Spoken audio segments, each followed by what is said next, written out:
currently sitting at a 114 with a slight arrow headed up. I just ate lunch.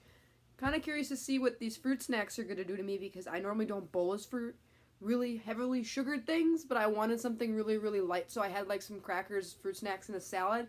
So I'm just kind of curious what's going to happen. But I did have a stubborn high this morning only because I miscalculated carbs. And I thought it was kind of funny, like 32 carbs. Usually this breakfast is 42. And not thinking, just bolus through the 32 carbs. And then my blood sugar was like headed up like really fast. So like I was bold with insulin like I talk about on the Juice Box podcast. I bolused I bolused for where the blood sugar was probably going to be headed up to 170 or 180. I bolused a unit. And that unit also was covering for the extra 10 carbs I didn't eat for the morning because I'm on a 1/10 at breakfast. Back to where I was on injections. Surprise, surprise that I'm at the same ratio for one of my meals. Anyways, and I dosed an additional 0.25 and I got it to come down and level off at like 160, and then it sat there for like another hour and a half and it just wouldn't budge, just because I feel like you kind of, if you caught like a mistake, like it's going to take a while to bring it back down. So then I increased my basal rate up to 50% for an extra hour, and it brought it down, and I sat at 90 before I ate my meal, and now I'm at 114, and slightly headed up. So we will see what happens, but wanted to give you the guys that rundown. I'm doing much, much better. I'm feeling much better because I have gotten back into my normal game of taking my appropriate insulin and not denying myself the insulin because of not having proper pump settings. So anyways, with that being said, we'll jump into today's video.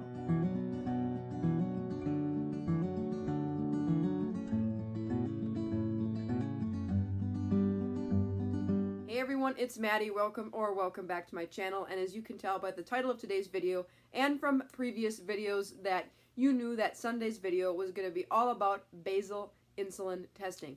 Going more into the scientific approach behind it and what is basal insulin covering. So first of all, basal insulin is only really designed to cover, in its most basic form, not saying you can use it for other things, to cover your liver's spillage of glucose into the bloodstream. Whether or not you realize it, when you're not eating or when you're asleep, so anytime that there's no food in your body and there's no active bolus insulin, your liver is still secreting small amounts of glucose that is then put into your bloodstream so that your body then can use it for energy. In a non-diabetic, their body will automatically alter their own basal insulin for more or less for certain times of the day. But as a type 1 diabetic, usually we get set on one straight basal insulin, but that usually doesn't cover everything very well. Either you will end up finding that you need more at a certain day or less during a certain time of the day and less during others. So if you're on a pump, you can really manipulate when you need more and when you need less to kind of cover when your liver specifically will release more or less sugar into your bloodstream. And obviously it's going to depend on each person, because people that spill more glucose into their liver, you're going to need higher basal insulin. I don't know if mine dumps a lot, but I have fairly low basals, but I wouldn't say that they're non-existent, because before I switched to a pump, I was taking 12 to 13 units of Lantus. However, when you go on a pump, it does decrease a little bit, and the reduction I got was only about 10 or 15%, so it's not much of a big deal or a big issue. But now that I had this pump, I could manipulate when I needed more and when I needed less insulin. As you saw on Thursday's bonus video, you got to kind of see, if you watched it or not, it was kind of a long video. If you'd like to see kind of how basal testing went for me, you can go check that out. Anyways, go feel free to check out that video.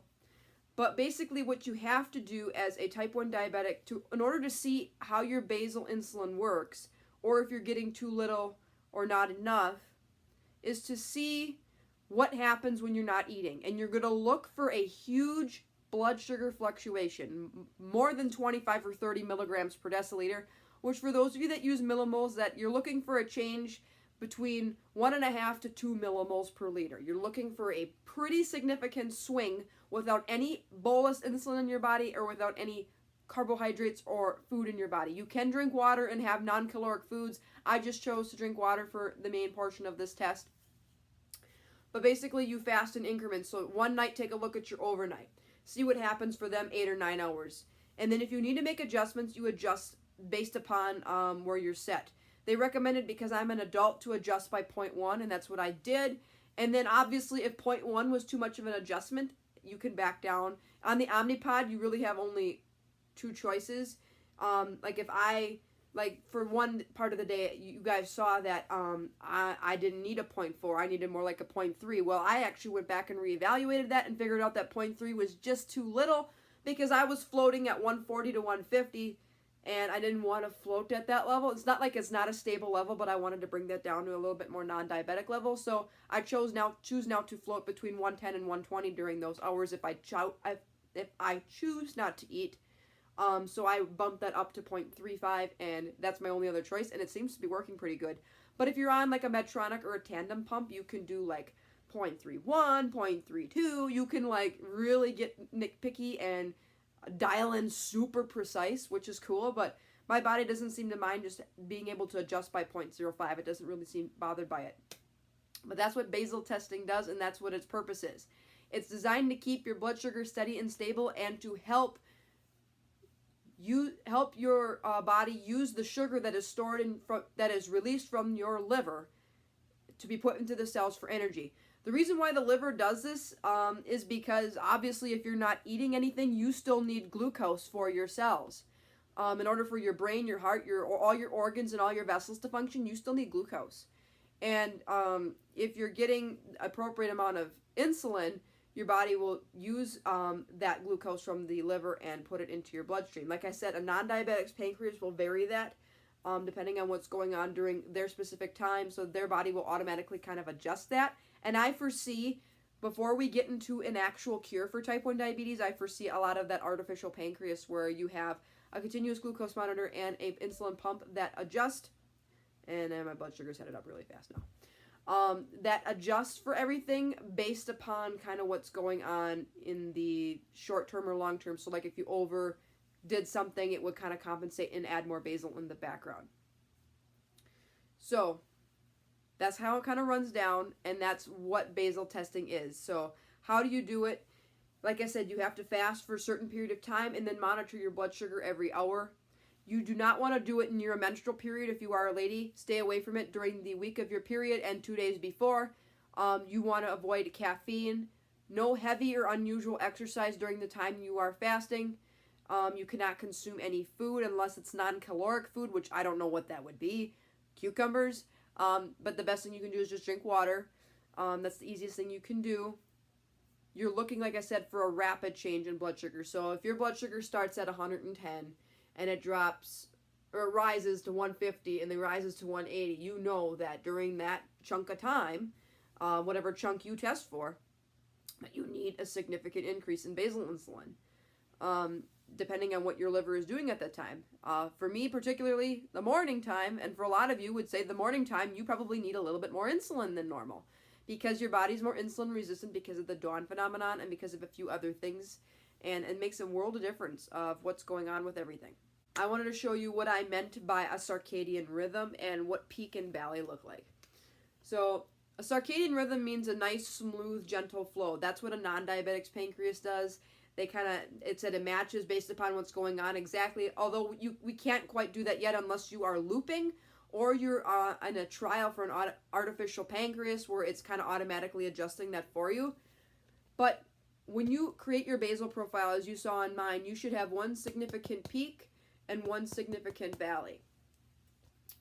The peak is where you obviously need more insulin, and the valley is where you need significantly less. Significant can mean many different things. It could mean 0.1 less, 0.05 less. It could mean several units less depending on how your body is responding. So that's what I mean by the word significant. So if you have multiple peaks and multiple valleys, that indicates something. It indicates that you are probably over-covering or under-covering for a particular meal. So for example, if you have a peak in the morning, a valley in the afternoon, and another peak in the evening, it probably means that you're not getting enough insulin at dinner and you're using that basal insulin to compensate for that. That's not exactly wrong, but as far as setting up a basal profile, it's not integratable, if that makes sense. If the basal profile does not have any integrity, you can't do anything with it. It's not properly mirroring what it's supposed to do. It's not doing its job. However, I have seen a lot of people, and I myself have done this for meals. Like today, I had kind of that random spike, and I'm having one now. I actually might just put a temporary basal on when this video is finished to kind of combat that high. You can use temp basals for that. But your basic basal profile, without any unusual activity, you need to have a pretty smooth profile. If you want to use a temp basal to cover a specific meal, you know you'll skyrocket for 2 or 3 hours after, and you want to keep that kind of background basal kind of a little heavier, good for you. Go for it. It actually can work. But when you have a regular basal profile set, I'm going to show you mine, you should only have one peak and one valley. Otherwise, if you have too much basal at a certain time, say at your dinner, you're not getting enough insulin for dinner. Consider increasing your insulin to carb ratio. Say you use a 1/15. Try a 1/13. Try a 1/12 and see what happens. Experiment a little and then try reducing that basal back to where it originally was, and you may find out, hey, I just need more to cover my meal spike or the food that I'm consuming. So I did make one adjustment since I have shown you guys, is that like I said, my valley is now at 0.35 units per hour. So instead of me having a 0.3, a 0.35 tends to work better. And then when I'm extra active, I usually put on at least a 50% basal decrease. Sometimes I'll do more. Depends on what I'm seeing. I use my Dexcom to kind of judge what's going on, if that makes sense. So that's kind of how that runs. And then I'm going to mention a couple other things for you guys that I got off this website. This is the guy from Thinking Like a Pancreas. I believe he's a diabetes educator. I think. Yeah, and I think he has type 1 diabetes himself. I'm trying to think. His name is something.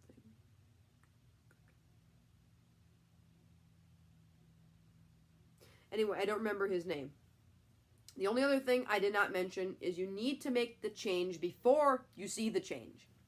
So like I said, if you notice that your blood sugar rises at 6 a.m. in the morning, every single morning, you need to make that change. If you're an adult, start implementing that increased basal insulin at 4 in the morning. If you're a child, at 5 a.m. And if you're a child, you probably should be having your parents making your decisions instead of listening to me all of a sudden. But I made mine 2 hours prior as an adult, and it seems to be working out good. However, if I notice that I need that change not quite as, if I need less time to have that change switch, I would change to an hour. Some people make them on the half-hour mark, but according to him, it doesn't make it as integratable of a basal profile, and it makes it more of an issue to kind of deal with that peak and valley, peak and valley. And the other thing that he mentioned was that you may have to kind of widen that profile a little bit to kind of compensate for a smoother transition. So I actually did this in my morning profile. Originally I had 6 a.m. before I showed you guys past Thursday. Originally before my profile, when I was in the middle of testing, I had from 6 a.m. to 10 a.m. I was 0.45. Well, because I needed a better transition period between 10 and 11 and my 11 o'clock and after, what I did was extended that to 11 a.m. so that it, once that peak was over, then it would transition nicely to that valley instead of going like this and then dropping off a cliff. You can kind of do that. You kind of want to widen that a little bit. It's kind of hard to explain, but it's definitely so you don't have like a chunky looking basal profile. And again, I think that has everything also to do with maintaining integrity and making sure you only have one significant peak and one significant valley for a normal basal profile for yourself. Now, people also will create multiple other basal profiles for work, school. They may have a stressed one, they may have a sick one, they may have a period one, whatever you want. Because if you notice your body's going through exact same or similar patterns during different times, you can create a profile for that. And then when you go through that issue, you can run that profile instead of a regular base one. But I would just start with creating a base one first, like myself, that I know when I run, it's going to be a lot better and a lot easier. So I wanted to kind of share that with you guys. And I think that's everything on basal testing. I will leave the links to all the resources I use down below, including the guide from AccuCheck.com, this diatribe website, and a few other things. Keep in mind, depending on how old you are too, will determine when you need more or less insulin. People my age, and I would say a lot of people, probably would agree with me that you need more in the morning to combat the dawn phenomenon, and you need less in the afternoon. and then it kind of circles back to a little bit more during the evening, or stays pretty basic throughout different things. But if a young child is going through puberty or is going through a growth spurt, they probably need a lot more background insulin running to kind of combat all of them hormones beyond just the liver spillage. They may need more to cover, like growth hormone. When you're in puberty, your body has to get used to extra estrogen if you're a lady, and progesterone, and if you're a guy, extra testosterone.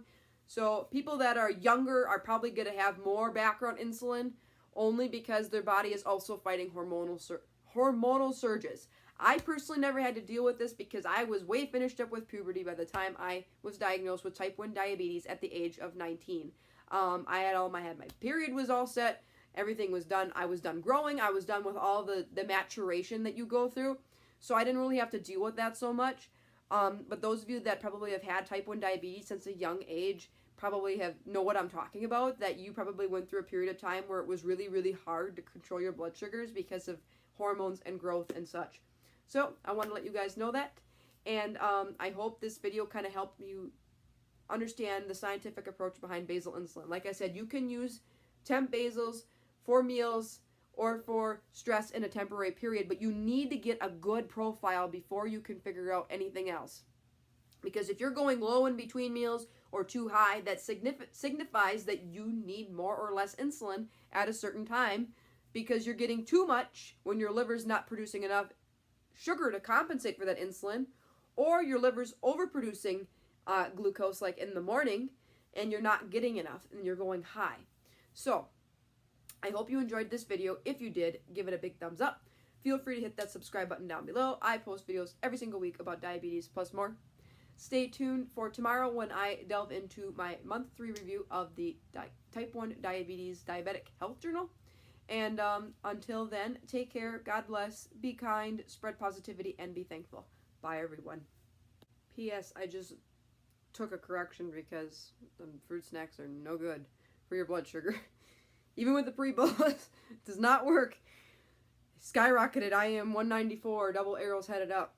So I threw another unit in my body, plus I have a temp basal of 75% increase for the next 2 hours. So we'll watch closely. Hopefully that'll drive that down. I'm not going to deal with that spike. I want to let you guys know that that's kind of how I be bold with insulin. I'm going to fix this problem before it gets worse. So anyways, I will talk to you guys later.